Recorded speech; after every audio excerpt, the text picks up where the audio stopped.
शहर की सड़कों पर रात के 9 बज रहे थे। हल्की हल्की बारिश की बूंदें सड़कों पर गिर रही थीं, जिससे सड़कें चमक रही थीं, मानो तारों का प्रतिबिंब उनमें उतर आया हो।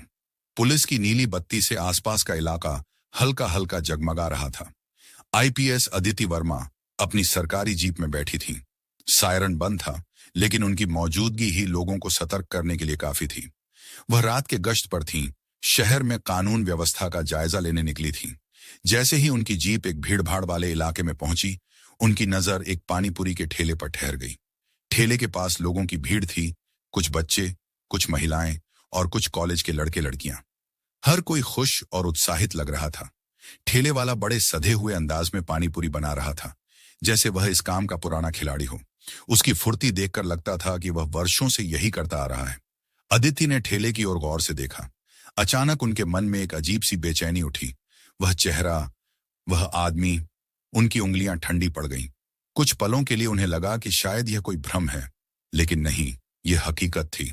पानीपुरी बेचने वाला कोई और नहीं, बल्कि राहुल था, उनका तलाकशुदा पति। वही राहुल जो कभी एक नामी आईटी कंपनी में सीनियर इंजीनियर था, जिसके पास लाखों का पैकेज था, जो बड़े बड़े प्रोजेक्ट्स संभालता था। और आज वह सड़क किनारे बारिश में भीगती सड़क पर पानीपुरी का ठेला चला रहा था। अदिति के दिमाग में सवालों का तूफान उठने लगा। वह यहां कैसे पहुंच गया? क्या उसने दूसरी शादी कर ली, या फिर यह कोई सजा भुगत रहा है? अदिति ने गहरी सांस ली और हिम्मत जुटाकर ठेले के पास पहुंच गई। एक प्लेट पानीपुरी बनाओ, उन्होंने ठंडी लेकिन दृढ़ आवाज में कहा। राहुल ने नजरें उठाईं और एक पल के लिए स्तब्ध रह गया। उसके हाथ में पानीपुरी रखने वाला चम्मच ठिठक गया। उसकी आंखों में शर्मिंदगी और हैरानी का मिश्रण था। वह कुछ बोल नहीं पा रहा था। उसके शब्द तुतलाने लगे और उसकी टांगें लड़खड़ाने लगीं। अदिति का दिल धक धक कर रहा था। वह जानना चाहती थी कि आखिर राहुल के साथ ऐसा क्या हुआ कि वह इस हाल में पहुंच गया। सच्चाई जानने के लिए वह बेचैन थी, लेकिन क्या राहुल उन्हें वह सच बताने की हिम्मत जुटा पाएगा?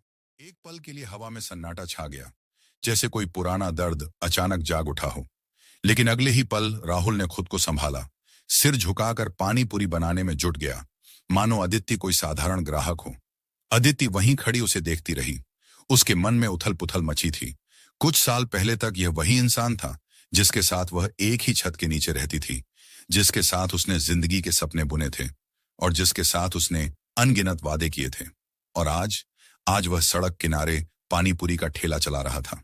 राहुल ने बिना कोई भाव दिखाए पानीपुरी की प्लेट सजाकर अदिति की ओर बढ़ा दी। मसालेदार या मीठा?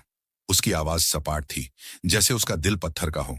अदिति को एक पल के लिए गुस्सा आया। क्या मेरी मौजूदगी से इसे कोई फर्क ही नहीं पड़ता? उसने सोचा। उसने गहरी सांस ली और कहा, जैसा तुम्हें ठीक लगे। राहुल ने हल्का सा सिर हिलाया और एक पानीपुरी उसकी ओर बढ़ा दी। अदिति ने प्लेट थाम ली, लेकिन उसका ध्यान खाने पर नहीं था। उसकी आंखें राहुल पर टिकी थीं। कब से कर रहे हो ये काम?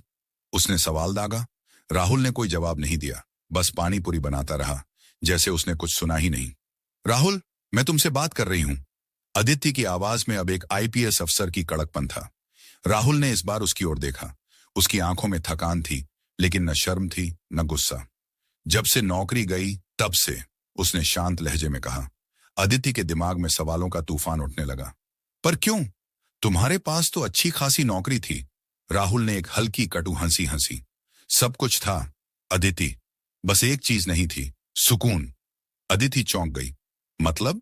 राहुल ने एक ग्राहक की प्लेट में पानीपुरी डालते हुए कहा, मतलब ये कि जिंदगी वही जीनी चाहिए जो मन को शांति दे।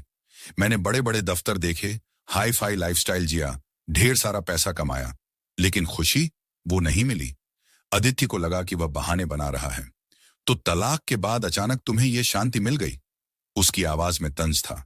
राहुल ने इस बार सीधे उसकी आंखों में देखा। नहीं, तलाक के बाद मुझे सिर्फ एक सबक मिला, खुद को पहचानने का। अदिति खामोश हो गई।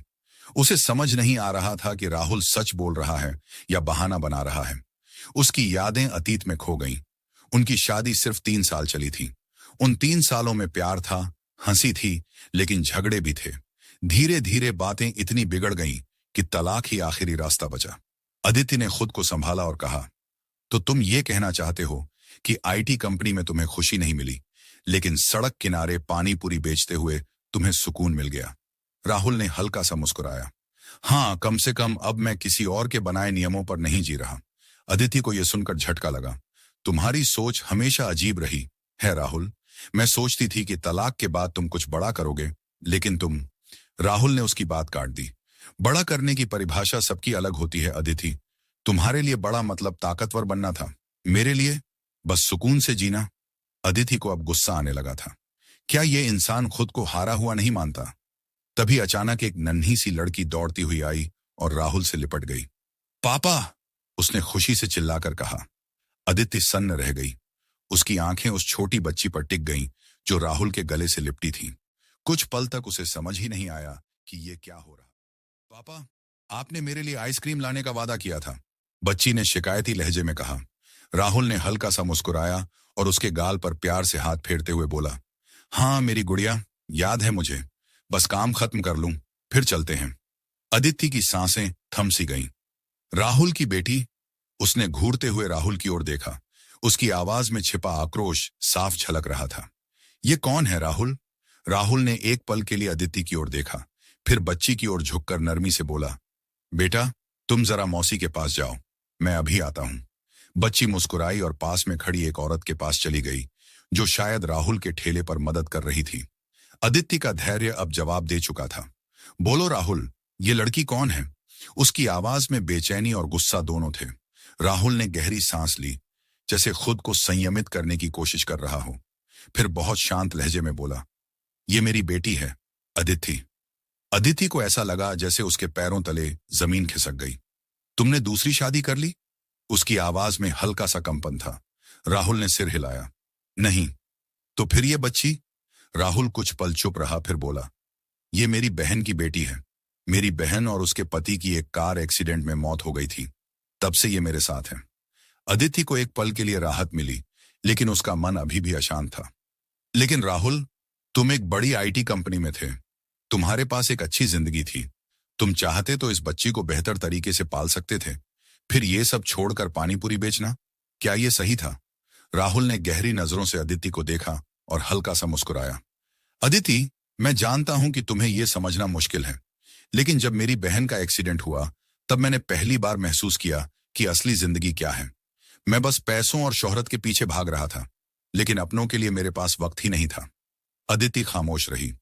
राहुल ने आगे कहा, इस बच्ची ने मुझे सिखाया कि जिंदगी दौड़ में आगे निकलने का नाम नहीं, बल्कि अपनों के साथ जीने का नाम है। इसलिए मैंने नौकरी छोड़ दी और कुछ ऐसा शुरू किया जहां मैं अपने तरीके से बिना किसी दबाव के जी सकूं। अदिति ने धीरे से कहा, लेकिन तुमने मुझे ये सब कभी नहीं बताया राहुल। राहुल ने हल्का सा हंसा।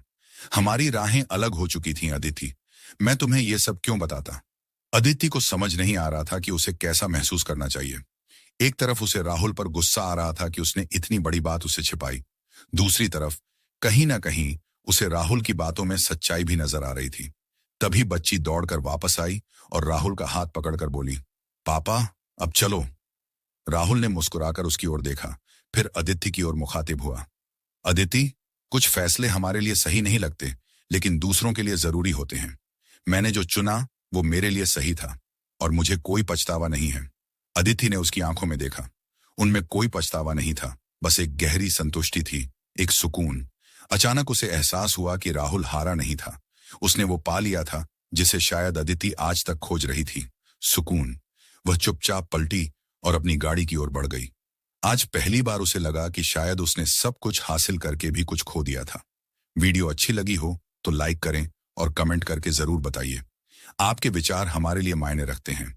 मिलते हैं अगली कहानी में दिल को छू लेने वाली एक प्रेरणादायक सच्ची कहानी के साथ। जय हिंद।